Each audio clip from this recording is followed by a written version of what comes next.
Ny hiraka zany dia fikambanana anankiray izay resy lahatra amin'ny antson'ny tompo araka ny teny nataon'ny tompo tamin'ny Isaia mpaminany hoe iza no irahako ary iza no andeha ho irakay, dia namaly Isaia nanao hoe inty aho irao. Dia izay ny tarigetran'ny hiraka, na reny antson'ny tompo izahay dia manaiko ho iraka ny tompo, hitoro ny filazantsara amin'ny alalan'ny hira sy ny talenta izay nomen'ny tompo anay tsirairay avy.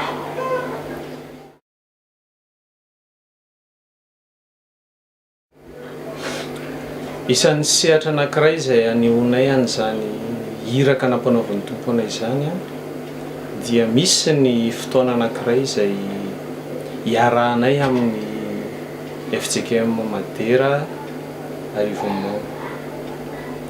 Izy io dia fetin'ny taranaka izay nanasan'ny fiangonana anay mba hanana anjara asa fitoriana filazantsara amin'ny alalan'ny hira.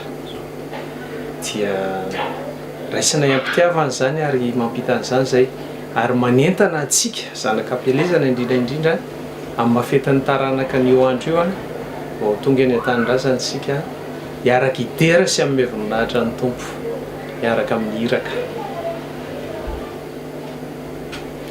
Malalaka moa ny sehatra izay antsoin'ny tompon'ny hiraka ary dia efa nanaiky izahay ho irahana hatrany amin'ny faran'ny tany. Amin'ny 27 ny volana Aogositra ity dia manasana ihany koa ny STK izay mankalaza ny 15 taonany. STK FJKM Mangatany izay anananay anjara fitoriana manomboka amin'ny 2 ora tolakandro, anasana antsika rehetra koa tongava maro fa azo haim-panahy ianao miaraka amin'ny hiraka.